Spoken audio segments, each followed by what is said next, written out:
Hello my dear students, in this video we are going to cover chapter number 3 of chemistry, that is metals and non-metals. So these are the very well magnificent notes which are prepared by me, and that will be most relevant for your class 10th board examination. So in 9th class you have already studied this topic, metals and non-metals, but not in very much detail. So metals and non-metals elements are classified into three parts: metals and non-metals and metalloids. But in this chapter we will study only metals and non-metals. So on the basis of properties, all the elements are divided into two main groups: metals and non-metals. So first we will see the metals, and then we will study the physical properties of metals, and then chemical properties of metals. So metals, the elements which form positive ions by donating electrons are called metals. मतलब वो elements जो अपने electrons को दूसरों को donate कर देते हैं और ऐसा करने से उन पे पॉजिटिव चार्ज एक्वायर हो जाता है, तो उन्हें हम कहते हैं मेटल्स. बेसिकली अगर आपकी देखो लास्ट सेल में 1 या 2 या 3 इलेक्ट्रॉन्स होते हैं तो वो इजीली अपने इलेक्ट्रॉन्स को डोनेट कर सकते हैं. जैसे सोडियम की लास्ट सेल में वैलेंस इलेक्ट्रॉन कितने होते हैं? 1 इलेक्ट्रॉन है, तो it can easily donate its 1 electron so that it will form any positive ion. Magnesium की लास्ट सेल में वैलेंस इलेक्ट्रॉन 2 होते हैं, तो it can also donate 2 electrons to form Mg2 positive ions. Aluminium की last valence shell में कितने electron होते हैं? 3 वैलेंस इलेक्ट्रॉन्स, तो it can also donate its 3 valence electrons to form Al3 positive ions. तो एलिमेंट्स जो आपके इलेक्ट्रॉन्स दूसरों को डोनेट कर देते हैं और पॉजिटिव चार्ज एक्वायर कर लेते हैं, उन्हें हम कहते हैं metals. Okay, iron, silver, mercury are also the examples of metals. Metals are also called electropositive elements. क्यों? अभी बताया मैंने, क्योंकि ये अपने इलेक्ट्रॉन्स को डोनेट कर देते हैं जिससे इन पे पॉजिटिव चार्ज आ जाता है, इसलिए मेटल्स आपके इलेक्ट्रोपॉजिटिव एलिमेंट्स भी कहे जाते हैं. अगर मैं आपसे क्वेश्चन पूछता हूँ कि कौन सा मेटल है जो अर्थ क्रस्ट में बहुत एबंडेंस फॉर्म में मिलता है, मीन्स प्रचुर मात्रा में मिलता है, सबसे ज़्यादा मिलता है, तो that is the aluminium metal. तो एल्यूमिनियम आपका अर्थ क्रस्ट में सबसे ज़्यादा पाया जाता है, so it is the most abundant metal. अब now we will see physical properties of metals. तो metals are malleable. Malleable means हम मेटल्स को कन्वर्ट कर सकते हैं थिन शीट्स में बाय हैमरिंग. ठीक है, मेटल्स आपको पता है बहुत पतली पतली शीट्स में कन्वर्ट किए जा सकते हैं. फॉर एग्जांपल गोल्ड की बहुत पतली शीट हो जाती है, सिल्वर की बहुत पतली शीट बनाई जा सकती है, तो ये मेलिएबल मेटल्स हैं. एल्यूमिनियम फॉइल्स आप देखते हो जिसमें मेडिसिन रैप होके आती हैं, और आपके हम लंच बॉक्स भी में भी अपने फूड मटेरियल्स को रैप करके लेके जाते हैं, वो भी आपका क्या होता है? एल्यूमिनियम फॉइल होती है. तो एल्यूमिनियम फॉइल आपकी क्या है? एल्यूमिनियम मेटल से बनी है, और मेटल आपके मेलिएबल हैं. तो मेलिएबिलिटी का मतलब होता है जिसको हम हैमरिंग करके थिन शीट्स में कन्वर्ट कर सकते हो, that thing will be malleable. तो मेटल्स आपके जनरली मेलिएबल ही होते हैं. ठीक. Now second, metals are ductile means they can be stretch into thin wires by heating. हम मेटल्स को थिन वायर्स में, बहुत लंबे लंबे वायर्स में, पतले वायर में कन्वर्ट कर सकते हैं, तो that property is called ductility. तो मेटल्स आपके डक्टाइल होते हैं. फॉर एग्जांपल में आप देख सकते हो कॉपर है, एल्यूमिनियम है, ये आपके बेस्ट डक्टाइल मेटल्स होते हैं, क्योंकि इलेक्ट्रिसिटी पर्पज़ के लिए आपको पता है कॉपर, एल्यूमिनियम वगैरह के वायर्स हम यूज़ करते हैं. तो वायर्स किस प्रॉपर्टी की वजह से बने हैं मेटल के? वो बने हैं आपकी डक्टिलिटी की प्रॉपर्टी की वजह से. नेक्स्ट प्रॉपर्टी है physical. Metals are lustrous means shine surface, मतलब इनका मेटल्स आपके शाइनी सरफेस होता है मेटल्स का. For example gold, silver, copper, आपको पता है कितने शाइनी सरफेस होती है इनकी, चमकदार होते हैं एकदम. Metals are sonorous means hit करने पे मेटल्स आपके साउंड प्रोड्यूस करते हैं. जैसे कि बेस्ट आपका आयरन है, आयरन बहुत बेस्ट सोनोरस मेटल है जो कि हिट करने पे साउंड प्रोड्यूस करता है. नेक्स्ट प्रॉपर्टी है metals are good conductor of heat and electricity, very best. ठीक. तो मेटल्स आपको पता है इलेक्ट्रिसिटी पर्पज़ के लिए वायर्स यूज़ हो रहे हैं, तो क्यों? क्योंकि वो बेस्ट कंडक्टर हैं इलेक्ट्रिसिटी के, उनमें इलेक्ट्रिक करंट इजीली फ्लो हो पा रहा है ना. इसीलिए आपकी यूटेंसिल्स आपको पता है एल्यूमिनियम वगैरह के यूटेंसिल्स होते हैं हमारे, तो क्यों? वो हीट को कंडक्ट कर रहे हैं, इजीली हीट उनमें कंडक्ट हो रही है, तो इसलिए मेटल्स आपके good conductor of heat and electricity होते हैं. सिल्वर, अगर आपसे पूछो which metal is the best conductor of heat, तो आपको याद रखना है वो मेटल है आपका silver is the best conductor of heat. Best conductor of heat, इसमें हीट इजीली ट्रैवल कर सकती है. बट एक मेटल है lead is the poor conductor of heat, ये भी आपको याद रखना, lead is the poor conductor of heat. Metals are generally hard. Metals अगर आप देखो नेक्स्ट प्रॉपर्टी इसमें, metals are generally hard but अब कुछ एक्सेप्शंस होते हैं. एक्सेप्शन में क्या है, sodium and potassium. Sodium potassium आपके मेटल्स ही हैं, बट ये हार्ड नहीं होते, ये इतने सॉफ्ट होते हैं कि दे कैन ईजिली भी कट विद नाइफ। इनको हम नाइफ से भी, चाकू से भी काट सकते हैं, तो they are not hard, but metals are generally hard. Next property है metals are solid at room temperature except mercury. Metals आपके देखो तो जनरली सॉलिड फॉर्म में ही एग्जिस्ट करते हैं, बट अब एक्सेप्शन आर ऑलवेज देयर। तो एक्सेप्शन में क्या हो गया, एक्सेप्शन में यहाँ पे मरकरी है जो कि आपकी लिक्विड फॉर्म में एग्जिस्ट करती है, बट ये है एक मेटल। मेटल्स का आपका हाई मेल्टिंग पॉइंट होता है, हाई बॉइलिंग पॉइंट होता है, एंड हाई डेंसिटी होती है। High density sodium and potassium की नहीं होती because they are soft, but metals की आप देखो तो ये बहुत ही ज़्यादा इनका मेल्टिंग एंड बॉइलिंग पॉइंट होता है, बहुत ही ज़्यादा टेम्परेचर देना पड़ेगा हमको इनको मेल्ट करने के लिए, बट इसमें भी एक्सेप्शन है। अब वो एक्सेप्शन क्या है, gallium and caesium. Gallium and caesium आपके ऐसे दो मेटल हैं जिनका मेल्टिंग एंड बॉइलिंग पॉइंट लो होता है, मतलब मेल्टिंग पॉइंट लो है इनका, ये आपको याद रखना, this you have to remember. So we have completed all the physical properties of metals which are relevant. Now we are moving towards chemical properties of metals. So first whenever we talk about chemical properties, it means we have to study reactions. So there is first subheading, that is reaction of metals with oxygen, or we can say air, because air also contains oxygen. So when metals react with oxygen, then basic metal oxides are formed. This is the most relevant topic.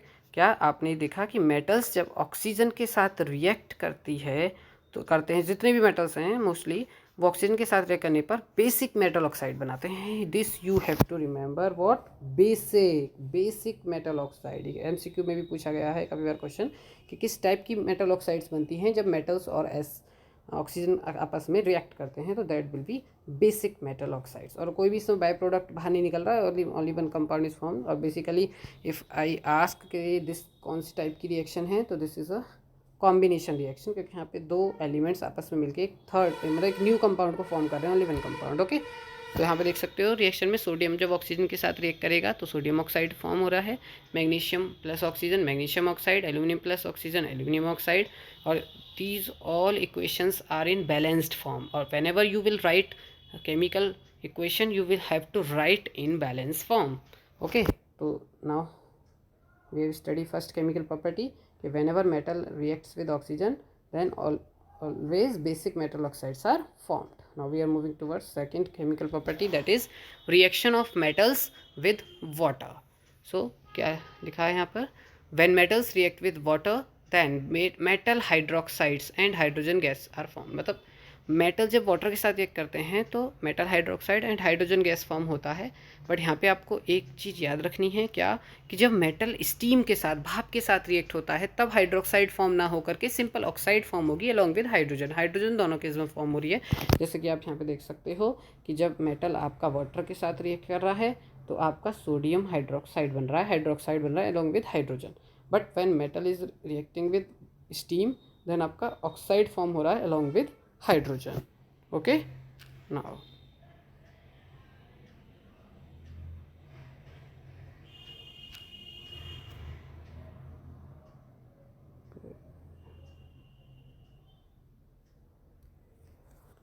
now more examples are there. Calcium water के साथ react कर रहा है तो hydroxide form होगी, मैंने बताया आपको कैल्शियम हाइड्रोक्साइड फॉर्म हो रहा है along with hydrogen gas. Same magnesium water के साथ magnesium hydroxide along with hydrogen gas. But फिर से यहाँ पे स्टीम का एक एग्जांपल आ गया है, तो एल्यूमिनियम जब स्टीम के साथ रिएक्ट करेगी तो सिंपल ऑक्साइड बन रहा है, जैसे कि आप देख सकते हो Al2O3 + 3H2। तो ये आपको याद रखना है। जिंक प्लस फिर स्टीम तो जिंक ऑक्साइड फॉर्म होगी along with hydrogen gas. Now next third chemical property is reaction of metals with dilute acids. तो जब मेटल्स आपके डाइल्यूट एसिड्स के साथ रिएक्ट करते हैं तो salt and hydrogen gas form होते हैं। डाइल्यूट एसिड्स मीन्स जिस सॉल्यूशन में एसिड का अमाउंट कम होता है, वाटर का अमाउंट ज़्यादा होता है, तो that will be known as dilute acids. तो जब एसिड्स आप देख सकते हो सोडियम प्लस HCl, तो सोडियम हाइड्रोजन को डिस्प्लेस करके सोडियम क्लोराइड सॉल्ट बना लेगा, हाइड्रोजन गैस फॉर्म होगी। तो जो भी रिएक्टिविटी सीरीज में हाइड्रोजन से ऊपर आते हैं एलिमेंट्स मेटल्स, तो वो तो डाइल्यूट एसिड्स में से हाइड्रोजन को निकाल सकते हैं। अब ये नहीं कि नीचे अगर हमने ले हाइड्रोजन से नीचे वाला रिएक्टिविटी सीरीज का एलिमेंट से रिएक्ट कराएंगे तो तब रिएक्शन विल नॉट अकर। तो मैग्नीशियम HCl के साथ रिएक्ट करके magnesium chloride will form along with hydrogen gas. Zinc same and iron की भी सेम होगी, यानी कि salt and hydrogen gas will be formed. Now ये एक बहुत अच्छा टॉपिक है, एक्वा रेजिया। एक्वा रेजिया क्या होता है, एक फ्रेशली यानी कि फ्रेश प्रिपेयर किया जाता है मिक्सचर, 2 एसिड का मिक्सचर होता है ये, और दोनों ही बहुत ही स्ट्रॉन्ग एसिड्स होते हैं। और किस रेशो में मिलाए जाते हैं, 1:3 में मिलाए जाते हैं। मीन्स एक एसिड 25% में लिया जाएगा और दूसरा एसिड 75% फॉर्म में लिया जाएगा। तो 25% वाला होता है कंसेंट्रेटेड नाइट्रिक एसिड, और जो 75% यानी जिसके 3 पार्ट्स लिए जाते हैं वो होता है आपका कंसेंट्रेटेड हाइड्रोक्लोरिक एसिड। तब आपका जाके जो मिक्सचर बनेगा उसको हम कहेंगे एक्वा रेजिया, या इसको हम रॉयल वाटर भी कहते हैं। ओके, और ये इतना स्ट्रॉन्ग होता है कि अब इस मिक्सचर के अंदर सारे मेटल डिसॉल्व हो सकते हैं। ये इवन जो लो रिएक्टिविटी सीरीज में सबसे नीचे रखे गए हैं, जो किसी के साथ रिएक्ट भी नहीं कर रहे हैं, वो भी इसमें डिसॉल्व हो सकते हैं। इवन गोल्ड एंड प्लेटिनम भी इसमें डिसॉल्व हो जाते हैं। तो एक्वा रेजिया का आपको रेशो याद रखना है, 1:3। 1 में नाइट्रिक एसिड होगा और 3 में हाइड्रोक्लोरिक एसिड होगा। ठीक है, यहाँ पर लिखा हुआ है it can dissolve all metals even gold and platinum. तो रिएक्टिविटी सीरीज आ गई है मेटल्स की, जिसको हम एक्टिविटी सीरीज भी कहते हैं। ये एक अरेंजमेंट होता है मेटल्स का, और एक वर्टिकल फॉर्म में होता है, ऊपर से नीचे की तरफ हम आते हैं, और डिक्रीजिंग ऑर्डर में चलता है। यानी कि जो सबसे टॉप पर रखे गए हैं एलिमेंट्स वो हाईली रिएक्टिव हैं, देन मॉडरेट रिएक्टिव बीच में आ जाएंगे, और सबसे लास्ट में लेस रिएक्टिव मेटल्स आ जाएंगे। तो ये जो पूरी सीरीज़ आपको शो हो रही है इसको हम कहेंगे रिएक्टिविटी सीरीज या फिर एक्टिविटी सीरीज। तो सबसे ज़्यादा रिएक्टिव पोटेशियम है, सोडियम है, कैल्शियम, मैग्नीशियम, ये ऊपर से नीचे की तरफ जो हमारे हैं तो डिक्रीजिंग केमिकल रिएक्टिविटी आपकी डिक्रीज हो रही है। और सबसे नीचे लास्ट में लीस्ट रिएक्टिव मेटल आ गया है सिल्वर, गोल्ड वगैरह। ठीक है, प्लैटिनम वगैरह भी इसमें ही आ जाते हैं। Now fourth chemical property, reactivity of metals with salt solutions. यानी कि व्हेन आपका मोर रिएक्टिव मेटल रिएक्ट करेगा सॉल्ट सॉल्यूशन से, तो वो क्या कर देगा, डिस्प्लेस कर देगा लेस रिएक्टिव मेटल को सॉल्ट में से, जैसे कॉपर सल्फेट और प्लस जिंक। अब रिएक्टिविटी सीरीज में जिंक ऊपर आता है कॉपर से, तो कॉपर को ये डिस्प्लेस कर देगा कॉपर सल्फेट में से, और zinc sulphate will be formed and copper बाहर निकल जाएगा। तो it is a displacement reaction, it is a type of displacement reaction. Same with iron sulphate plus zinc, तो जिंक आयरन को डिस्प्लेस कर देगा क्योंकि zinc is more reactive than iron, and zinc sulphate is form along with iron. Now reactivity of metals with chlorine, यानी कि reaction देखेंगे metals की chlorine के साथ। फिफ्थ केमिकल प्रॉपर्टी है, लिखा है when metals react with chlorine then ionic chlorides are formed. तो जब आपके मेटल्स क्लोरीन के साथ रिएक्ट करते हैं तो आयोनिक क्लोराइड्स फॉर्म होंगे। आयोनिक क्लोराइड्स मतलब ऐसा कंपाउंड जो आयंस में स्प्लिट हो सकता है, ब्रेक हो सकता है पॉजिटिव और नेगेटिव आयंस में। फॉर एग्जांपल सोडियम जो क्लोरीन के साथ रिएक्ट करेगा तो sodium chloride will be formed. अब ये जो सोडियम क्लोराइड है एक ऐसा कंपाउंड है, ये एक आयोनिक कंपाउंड है क्योंकि ये स्प्लिट हो सकता है Na positive plus Cl negative में। Okay, calcium plus chlorine calcium chloride है, magnesium plus chlorine magnesium chloride. These all are the examples of metals with chlorine, reaction of metals with chlorine. Now sixth chemical property is reaction of metals with hydrogen. तो when metals like sodium, potassium, calcium, magnesium react with hydrogen to form, तो क्या form कर लेते हैं, metal hydride form कर लेते हैं। For example sodium plus hydrogen जब आपस में रिएक्ट करते हैं तो sodium hydride will be formed NaH। Same calcium plus H2 what will be formed, calcium hydride will be formed. Now we will see some uses of metals. So you are very much aware with the uses of metals. For example, first is copper and aluminum metals are used to make wires. आपको पता ही है electricity purpose के लिए आपके copper और aluminiums के metals के वायर यूज़ होते हैं। Iron copper and aluminium metals का यूज़ होता है हाउस होल्ड यूटेंसिल्स, बर्तन वगैरह बनाने में यूज़ होता है। आयरन आपका यूज़ होता है कैटालिस्ट पर्पज़ के लिए भी यूज़ होता है। कैटालिस्ट क्या होता है, जो भी किसी की रिएक्शन की स्पीड को इंक्रीज़ कर दे, रेट ऑफ रिएक्शन को बेसिकली इंक्रीज़ कर देते हैं। अगर कोई स्लो रिएक्शन है तो वो फास्ट हो जाती है। जैसे हैबर्स के प्रोसेस में, हैबर एक साइंटिस्ट का नेम है, उसने अमोनिया गैस बनाई थी N2 प्लस हाइड्रोजन को मिक्स करके। तो इसमें इन्होंने कौन सा एलिमेंट यूज़ करा था एज अ कैटालिस्ट, इन्होंने आयरन मेटल का यूज़ किया था as a catalyst to form ammonia gas NH3। Zinc is used for galvanizing iron to protect from rusting.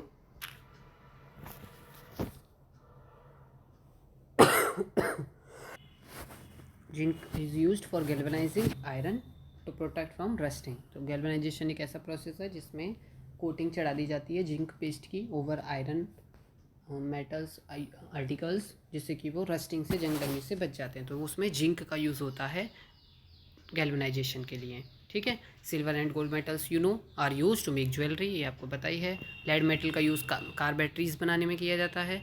तो नाउ आपका metal topic is completed. Now we will study non-metals. So non metals आपके वो elements होते हैं जो दूसरों से electron को एक्सेप्ट करते हैं, गेन करते हैं। अब ये क्योंकि दूसरों से इलेक्ट्रॉन को एक्सेप्ट कर रहे हैं तो इन पर नेगेटिव चार्ज आ जाता है, नेगेटिव चार्ज एक्वायर हो जाता है। तो ये अपोजिट हो गए मेटल्स के। मेटल्स अपने इलेक्ट्रॉन्स को डोनेट कर रहे थे तो उन पर पॉजिटिव चार्ज आ रहा था, जबकि नॉन मेटल्स अपने इलेक्ट्रॉन्स को नहीं, दूसरों के इलेक्ट्रॉन्स को एक्सेप्ट करते हैं तो इन पर नेगेटिव चार्ज आ जाता है। ठीक है। For example oxygen, nitrogen, chlorine, bromine, carbon, sulphur etcetera are all non metals. तो इन पर नेगेटिव चार्ज आ जाता है, आपको याद रखना है, जबकि इन पर पॉजिटिव चार्ज। तो इसलिए इनको हम क्या कहेंगे, जब इन पर नेगेटिव चार्ज आ रहा है तो इनको हम कहेंगे non metals are called electronegative elements. ठीक। अब फिजिकल प्रॉपर्टीज़ नॉन मेटल्स की। अब जो कि फिजिकल प्रॉपर्टीज़ थी मेटल्स की उसकी सब अपोजिट है। जैसे non metals are neither malleable not ductile, non metals do not conduct heat and electricity except graphite. But exception है, ग्रेफाइट आपका हीट एंड इलेक्ट्रिसिटी को कंडक्ट कर सकता है क्योंकि कार्बन होता है इसके अंदर, और कार्बन के अंदर उसमें फ्री इलेक्ट्रॉन्स हो जाने की वजह से इलेक्ट्रिसिटी को कंडक्ट कर देता है। But non metals generally do not conduct heat and electricity. Non metals are not lustrous except iodine. Non metals आपके शाइनी सरफेस नहीं रखते हैं, और इनका शाइनी सरफेस नहीं होता, बट इसमें भी एक्सेप्शन है, दैट इज आयोडीन। आयोडीन का सरफेस लस्ट्रस होता है। Non metals are generally soft except diamond. Diamond क्योंकि एलोट्रॉप है कार्बन का, बट ये आपका हार्ड होता है, बहुत हार्ड होता है diamond. But non metals are generally soft, वैसे सॉफ्ट होते हैं, बट इसमें एक्सेप्शन आ गया। नेक्स्ट है non metals have low melting boiling point और low melting point except diamond. Diamond का नहीं होगा, बाकी नॉन मेटल्स का मेल्टिंग बॉइलिंग पॉइंट लो ही रहता है। Non metals have low densities. Non metals are non sonorous, ये भी साउंड हिट करने पे साउंड प्रोड्यूस नहीं करते, जबकि मेटल्स करते हैं। Now we will study chemical properties of non metals. तो first is reaction of non metal with oxygen. तो अभी आपने पढ़ा था जब मेटल्स ऑक्सीजन के साथ रिएक्ट कर रहे थे तो आपकी कौन सी ऑक्साइड बन रही थी, basic metal oxide. But when non metals react with oxygen then acidic oxides और न्यूट्रल ऑक्साइड्स आर फॉर्म्ड। यानी कि दोनों तरह की ऑक्साइड्स बन सकती हैं, एसिडिक और आपकी न्यूट्रल। बेसिक नहीं होंगी इसमें, जैसे C+O2 तो कार्बन है नॉन मेटल है, +O2 तो CO2 कैसी ऑक्साइड है, एसिडिक ऑक्साइड है। सल्फर प्लस ऑक्सीजन SO2 तो ये कैसी ऑक्साइड है, एसिडिक ऑक्साइड है। कार्बन प्लस ऑक्सीजन, अच्छा कार्बन को अगर आप इनसफिशिएंट ऑक्सीजन की प्रेजेंस में बर्न करोगे, प्रॉपर ऑक्सीजन नहीं होगी, तो कार्बन मोनोक्साइड फॉर्म होती है, तो वो न्यूट्रल ऑक्साइड होगी। H2+O2 H2 ये आपकी न्यूट्रल ऑक्साइड है। ठीक। Next chemical body reaction of non metals with water. तो non metals do not react with water because non metals can not gives electron to reduce hydrogen atom. तो non metals आपके water के साथ reaction perform नहीं करते, तो उसमें आपको कुछ याद करने की रिक्वायरमेंट नहीं है। ऐसे ही नॉन मेटल्स की एसिड्स के साथ रिएक्शन नहीं होती है, ये भी आपको याद रखना है। Next reaction of non metals with salt solutions. तो इसमें भी यही है, मोर रिएक्टिव नॉन मेटल आपका क्या कर देगा, सॉल्ट में से लेस रिएक्टिव नॉन मेटल को डिस्प्लेस कर देगा। For example sodium bromide plus chlorine, तो ये सोडियम आपका, ये इसमें जो क्लोरीन है ये ब्रोमीन को हटा देगी और सोडियम क्लोराइड बन जाएगा, ब्रोमीन बाहर निकल जाएगा। ठीक है। Next reaction of non metal with chlorine. तो non metals react with chlorine and form covalent chloride. तो आपकी कैसी क्लोराइड बनती है जब नॉन मेटल्स रिएक्ट करते हैं क्लोरीन के साथ, कोवलेंट। और जबकि मेटल्स के केस में कैसी बन रही थी, आयोनिक, यानी कि वो आयंस वाली बन रही थी, पॉजिटिव नेगेटिव। यानी कि यहाँ पे ये है आपकी covalent chloride. For example H2+Cl2 तो HCl कैसा है, कोवलेंट है। ठीक। नेक्स्ट केमिकल प्रॉपर्टी है reaction of non metals with hydrogen. तो नॉन मेटल्स हाइड्रोजन के साथ रिएक्ट करते हैं तो कोवलेंट हाइड्राइड्स ही फॉर्म होती हैं। जैसे for example hydrogen plus sulphur gives hydrogen sulphide, तो ये आपकी कोवलेंट हाइड्राइड है। ये आपका हेबर प्रोसेस है N2+3H2। इसमें आयरन यूज हो रहा है एज अ कैटालिस्ट और आपका प्रोडक्ट बन रहा है, main product 2NH3 ammonia. This is ammonia, this is a Haber's process. Now we will study uses of non metals. तो हाइड्रोजन आपका नॉन मेटल है, is used in the hydrogenation of vegetable oils to vegetable ghee. मतलब हाइड्रोजन का use as a catalyst होता है जब hydrogenation किया जाता है, वनस्पति तेलों को वनस्पति घी में कन्वर्ट किया जाता है। This we will study in chapter 4 also. तो हाइड्रोजन का use as a hydrogenation use करने के लिए होता है, वेजिटेबल ऑयल को वेजिटेबल घी में कन्वर्ट करने के लिए। ऐसे लिक्विड हाइड्रोजन का यूज़ रॉकेट फ्यूल में किया जाता है। ग्रेफाइट, क्योंकि उसमें कार्बन है, कार्बन एक नॉन मेटल है, तो ग्रेफाइट का use for making electrodes of cell, जो सेल्स के इलेक्ट्रोड होते हैं उनमें बनाने में किया जाता है। Nitrogen is also non metal, इसका यूज़ एज अ प्रिजर्व करने के लिए किया जाता है, फूड मटेरियल्स को लंबे समय तक चलाने के लिए। जैसे आपको पता है चिप्स कुरकुरेस वगैरह के पैकेट्स में गैस फिल्ड होती है, तो दैट इज़ नाइट्रोजन, जिससे कि वो लंबे समय तक चल जाए। ठीक है। नाइट्रोजन का यूज़ प्रिपेयरिंग अमोनिया में भी किया जाता है, नाइट्रिक एसिड बनाने में किया जाता है, फर्टिलाइजर्स वगैरह बनाने में भी किया जाता है। सल्फर का use in the preparation of sulphuric acid बनाने में किया जाता है। Now we are moving towards the next topic, that is noble gases. तो नोबल गैसेस क्या हैं? वो गैसेस जो किसी के साथ रिएक्शन परफॉर्म नहीं करती, उनको हम नोबल गैसेस कहते हैं। Means they are chemically inert. Inert मतलब नॉन रिएक्टिव, ये किसी के साथ रिएक्शन परफॉर्म नहीं करेंगी। रिएक्शन परफॉर्म करने का मतलब किसी के साथ मिलके कोई भी एक एडिशनल कंपाउंड नहीं बनाएंगी। फॉर एग्जांपल कौन कौन सी हैं इसमें, जो आपने नाइन्थ क्लास में 1 to 20 एलिमेंट्स पढ़े हैं, अगर उसमें मैं नोबल गैसेस या इनर्ट गैसेस की बात करूँ तो एक तो है सेकेंड नंबर वाली जो कि है आपका हीलियम, और नियोन आता है आपका 10th नंबर पे, तो एक नियोन हो गई। और आर्गन होता है आपका 18 नंबर वाला, जो इसका एटॉमिक नंबर 18। तो ये आपकी नोबल गैसेस हैं। बेसिकली आप देखोगे कि इनकी जो वैलेंस शेल है वो कम्प्लीटली फिल्ड रहती है, तो इनको ना रिक्वायरमेंट है किसी से इलेक्ट्रॉन लेने की, ना इनको रिक्वायरमेंट है किसी को इलेक्ट्रॉन देने की। और जब ये ना इलेक्ट्रॉन दे रही हैं ना ले रही हैं, तो ये कोई भी कंपाउंड फॉर्मेशन नहीं कर पाएंगी, तो इसलिए ये आपकी नोबल गैसेस होती हैं, इनर्ट गैसेस, ये जो किसी के साथ रिएक्शन नहीं करती। केमिकल बॉन्ड, अच्छा आपको पता है जैसे कोई कंपाउंड है, अब सोडियम क्लोराइड आपका एक कॉमन सॉल्ट है, नमक है, तो अब वो आपस में कैसे मिले हुए हैं, कैसे उन्होंने कंपाउंड फॉर्म किया हुआ है। तो सोडियम ने अपना इलेक्ट्रॉन क्लोरीन को दिया, तब ऐसे एक बॉन्ड बन जाता है। तो बॉन्ड क्या होता है? केमिकल बॉन्ड क्या होता है? बॉन्ड एक फोर्स होती है जो बाइंड्स करती है एटम्स, मॉलिक्यूल के अंदर के जो एटम्स होते हैं उनको बांध देती है, तो उसको वो कहलाता है केमिकल बॉन्ड, जिसकी वजह से कंपाउंड के अंदर एटम्स बंधे हुए रहते हैं। ठीक, तो chemical bond is a force जो एटम्स को बाइंड करके रखती है मॉलिक्यूल के अंदर।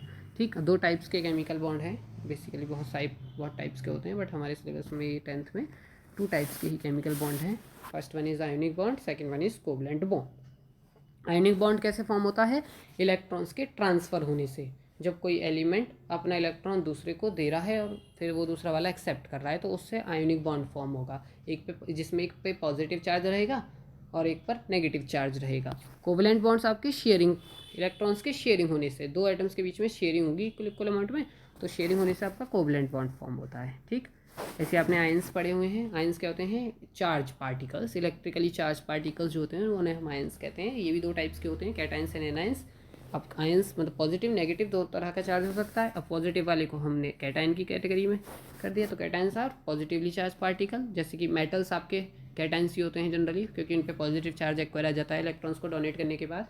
Na positive, Mg2 positive, Al3 positive, these all are cations. तो cation is formed by donating electron, electron को डोनेट करने के बाद आपका कैटायन फॉर्म हो जाता है।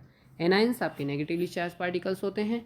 For example non metals generally आपके एनायंस ही फॉर्म करते हैं, Cl नेगेटिव, O2 नेगेटिव। तो anion is formed by gaining of electrons. Okay, ionic compounds are those compounds which contain ionic bond, जिनके बीच में आयोनिक बॉन्ड होगा उनको हम कहेंगे आयोनिक कंपाउंड, जो कि ट्रांसफर होने से फॉर्म हो रहा है, इलेक्ट्रॉन के ट्रांसफर होने से। जैसे सोडियम क्लोरीन, तो सोडियम ने अपना एक इलेक्ट्रॉन क्लोरीन को दिया, ये आयोनिक कंपाउंड फॉर्म हो गया क्योंकि इनके बीच में आयोनिक बॉन्ड है। For example magnesium oxide, calcium oxide are also ionic compound. अब एक मोस्ट इंपॉर्टेंट टॉपिक, ये क्वेश्चन जरूर एग्जाम में पूछ लिया जाता है और फॉर्मेशन पूछा जाता है आयोनिक कंपाउंड का इलेक्ट्रॉन ट्रांसफर मेथड से, कि आपको इलेक्ट्रॉन ट्रांसफर मेथड करके दिखाना है और आयोनिक कंपाउंड का फॉर्मेशन दिखाना है। तो इस नोट्स में जो आपको सारे आयोनिक कंपाउंड्स के मैंने फॉर्मेशन बना के दिखाया हुआ है, बस यही रिलेवेंट है आपको, और इसके अलावा आयोनिक कंपाउंड की फॉर्मेशन नहीं पढ़नी। तो पहला है आपका, फर्स्ट है formation of sodium chloride.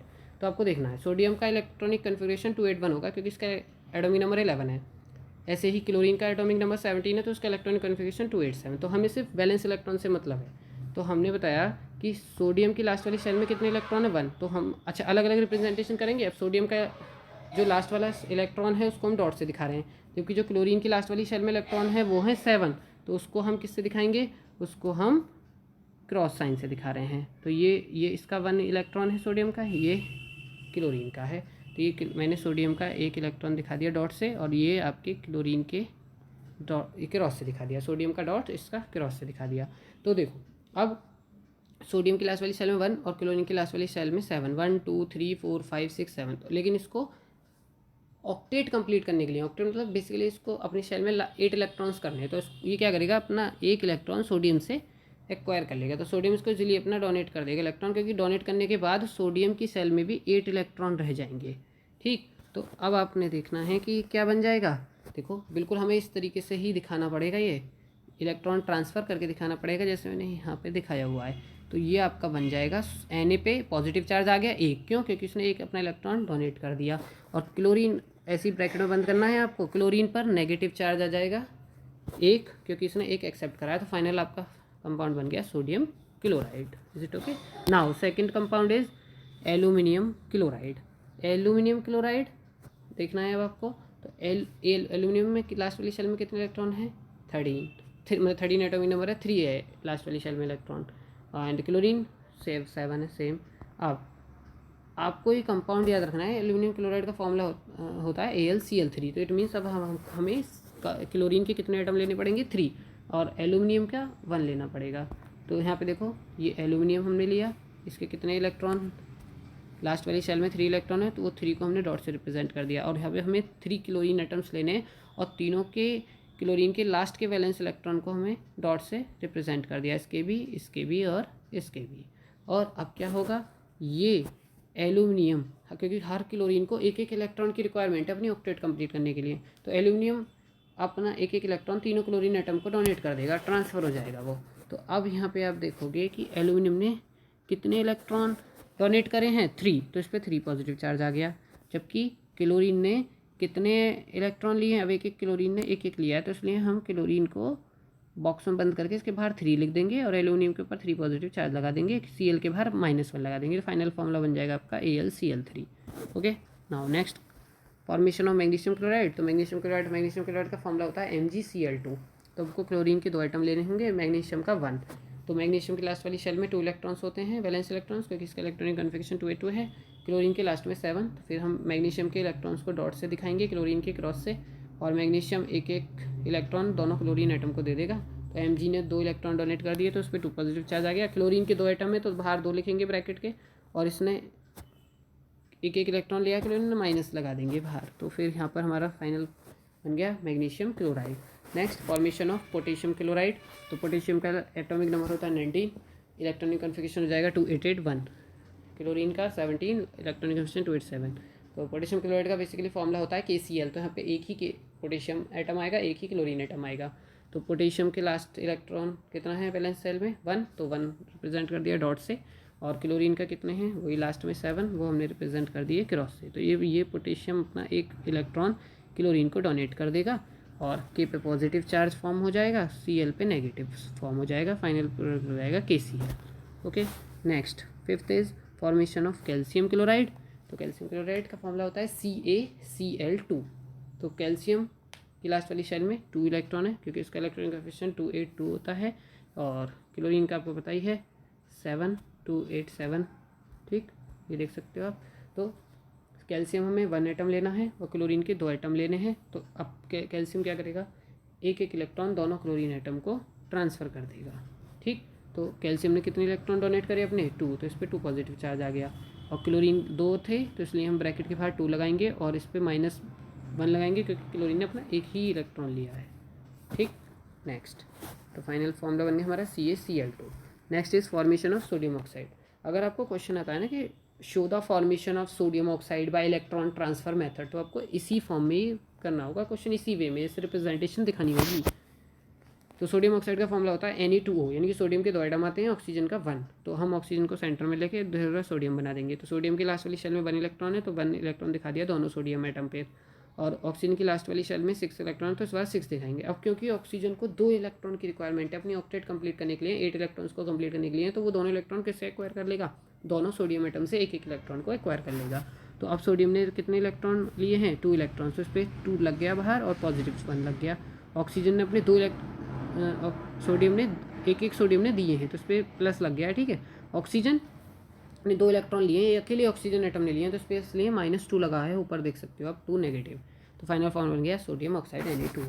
Next is formation of magnesium oxide. तो मैग्नीशियम ऑक्साइड का फॉर्मूला होता है आपका MgO. मैग्नीशियम के लास्ट शेल में 2 इलेक्ट्रॉन को रिप्रेजेंट करेंगे डॉट से, ऑक्सीजन के लास्ट 6 इलेक्ट्रॉन को क्रॉस से. तो दोनों ऑक्सीजन को 2 इलेक्ट्रॉन्स की रिक्वायरमेंट है ऑक्टेट कंप्लीट करने के लिए, दोनों इलेक्ट्रॉन वो मैग्नीशियम से ले लेगा, मैग्नीशियम इसको जल्दी दे देगा. तो मैग्नीशियम पर आ गया 2 पॉजिटिव चार्ज, क्योंकि इसने 2 इलेक्ट्रॉन को डोनेट करा है. ऑक्सीजन पे 2 नेगेटिव चार्ज आ गया, क्योंकि इसने 2 इलेक्ट्रॉन को एक्सेप्ट करा है. तो फाइनल फॉर्मूला बन गया magnesium oxide. Next is formation of aluminium oxide. Most important, aluminium oxide का फॉर्मूला होता है Al2O3. मीन्स एल्यूमिनियम के 2 एटम्स आएंगे, ऑक्सीजन के 3 एटम्स आएंगे. तो एल्यूमिनियम के लास्ट वाली शेल में 3 इलेक्ट्रॉन, तो हर दोनों एल्यूमिनियम एटम पे 3 डॉट बनाकर दिखा देंगे हम. ऑक्सीजन की लास्ट वाली सेल में 6 इलेक्ट्रॉन, तो 6 इलेक्ट्रॉन दिखा देंगे तीनों ऑक्सीजन एटम्स पे। तो अब आप देख सकते हो कैसे कैसे इलेक्ट्रॉन का ट्रांसफ़र हुआ है। इधर पहले वाले एल्यूमिनियम के दो इलेक्ट्रॉन किस पर आ गए हैं, ऑक्सीजन पर आ गए हैं, देख सकते हो इस पर आ गए हैं। ऐसे इसका एक बचा और इसका दूसरे वाले का एक, वो दोनों मिलके फिर इस बीच वाले ऑक्सीजन पे पहुंच गए हैं। और फिर जो इस वाले एल्यूमिनियम के 2 इलेक्ट्रॉन बचे हैं वो इस वाले सोडियम पर आ गए हैं, ऑक्सीजन पर, सॉरी सोडियम नहीं, ऑक्सीजन पर। तो इस तरीके से आपका एल्यूमिनियम के कितने एटम थे, 2। तो ये टू एलिमेंट देख सकते हो, 2 एटम थे, तो इसलिए इस पर ब्रैकेट के बाहर 2 और 3 पॉजिटिव चार्ज लग गया है। और ऑक्सीजन के कितने थे, 3, तो बाहर 3 नीचे और 2 इलेक्ट्रॉन इसने एक्सेप्ट करे हैं, तो इस पर 2 नेगेटिव चार्ज आ गया। तो फाइनल फॉर्मूला बन गया Al2O3। Next potassium oxide. Potassium oxide का फॉर्मूला K2O होता है, मीन्स के पोटेशियम के 2 एटम्स लेंगे, ऑक्सीजन के 1। तो पोटेशियम की लास्ट वाली सेल में 1 इलेक्ट्रॉन, वो हमने डॉट से दिखा दिए दोनों पर। ऑक्सीजन की लास्ट वाली सेल में 6 इलेक्ट्रॉन क्रॉस से दिखा दिए दोनों। पोटेशियम अपना एक इलेक्ट्रॉन को सोडियम को डोनेट कर देगा, तो K पर +1 चार्ज आ जाएगा, लेकिन क्योंकि 2 एटम थे तो नीचे 2 दिखा देंगे। ऑक्सीजन ने 2 इलेक्ट्रॉन एक्सेप्ट कर लिए, तो इस पर नेगेटिव आ गया, 2 नेगेटिव चार्ज। फाइनल फॉर्म हो गया K2O। Next formula is last is calcium oxide. Calcium oxide का फॉर्मूला CaO, एक ही कैल्शियम है एक एटम, एक ऑक्सीजन, और फाइनल फॉर्मूला CaO है। तो 2882, कैल्शियम की लास्ट वाली शेल में 2 इलेक्ट्रॉन डॉट से दिखाएंगे, ऑक्सीजन की लास्ट वाली शेल में 6, वो 6 इलेक्ट्रॉन हम क्रॉस से शो कर रहे हैं।